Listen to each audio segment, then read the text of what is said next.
Welcome to the Old Coins Explorer. Here we are exploring the hidden secrets about old and rare coins. Did you know that a simple-looking coin from 1980 can hold a unique position in the world of Australian currency? The 1980 Australian 20-cent coin, often casually overlooked in everyday transactions, hides a legacy shaped by history, design artistry, and collector interest. It might not seem like much at first glance, but once you dive into its background, you'll discover it's far more than just spare change. It reflects a nation's evolving identity, a tribute to native marine life, and even a hidden treasure for numismatists. The 20-cent coin was first introduced in Australia in 1966, replacing the old shilling as part of the country's switch to decimal currency. By 1980, the coin had already become a staple in Australians' pockets, wallets, and coin jars. The 1980 edition continued with the iconic design that had become familiar by then, but with subtle details that still excite collectors today. The obverse side features a youthful Queen Elizabeth II, facing right, as sculpted by Arnold Mackin. His portrait of the Queen had been used on Australian coin from 1966 until 1984 and remains one of the most recognized regal profiles in Australian numismatics.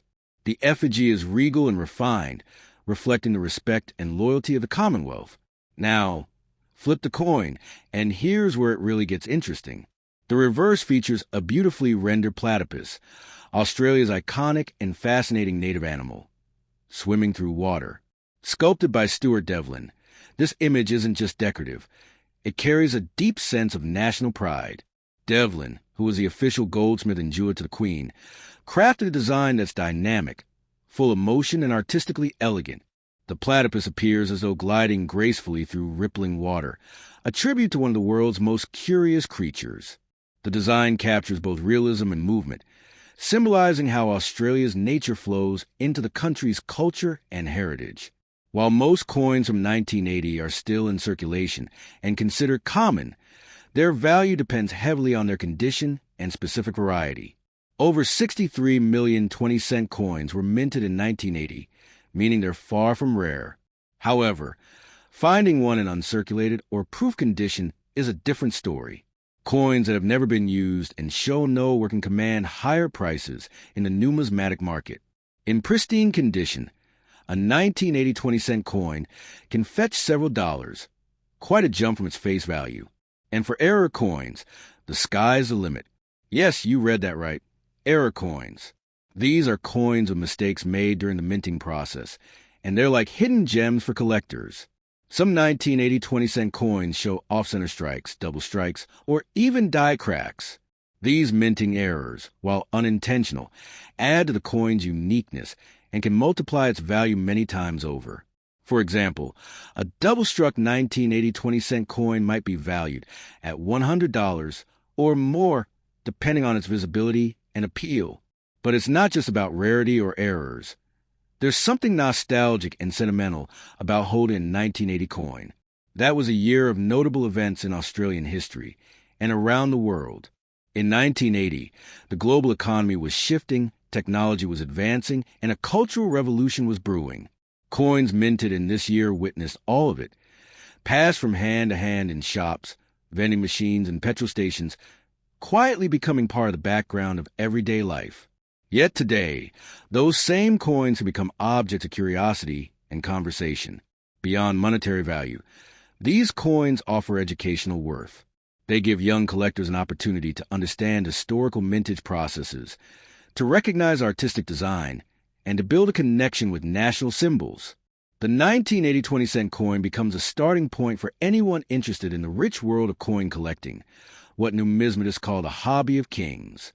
For some, collecting the 1980 20-cent coin is about building a full set of Australian decimal coins. For others, it's a way to reconnect with childhood memories. And for the particularly ambitious, it's part of a quest to collect coins from every year and variety. Whatever the motive, this coin offers an approachable and affordable entry into the fascinating universe of numismatics. Another aspect worth noting is how the coin's design, despite being 40-plus years old, still feels modern and graceful. Stuart Devlin's vision continues to impress new generations. The platypus, which has long symbolized Australia's unique biodiversity, remains a strong icon of environmental awareness. Many collectors, even outside Australia, are drawn to the coin not only for its shape and look, but for what it represents: nature, independence, and a touch of mystery. The coin is also made of copper nickel, a durable and corrosion-resistant alloy. This composition ensures the coin can withstand years, even decades, of circulation. It also makes the coin feel solid and weighty in the hand, unlike some of the lightweight modern coinage. The coin has a diameter of 28.52 millimeters and weighs 11.31 grams, making it one of the larger and heavier coins in Australian currency. Its reeded edge adds an extra layer of texture that helps distinguish it by touch alone. Over time, certain coins begin to develop a patina, a change in color and tone that adds character. Some collectors adore these natural changes, as they suggest a coin's age and journey. Others prefer pristine coins, as if they were just minted. Either way, the 1980 20-cent coin has its appeal across different preferences. From a global perspective, coins like the 1980 Australian 20-cent piece are increasingly becoming international collector items. Thanks to online auctions and digital marketplaces, collectors in the US, UK, Canada, and even Asia are showing interest in these coins. Whether it's for their animal motif, Commonwealth origin, or beautiful aesthetic, demand continues to grow outside Australia.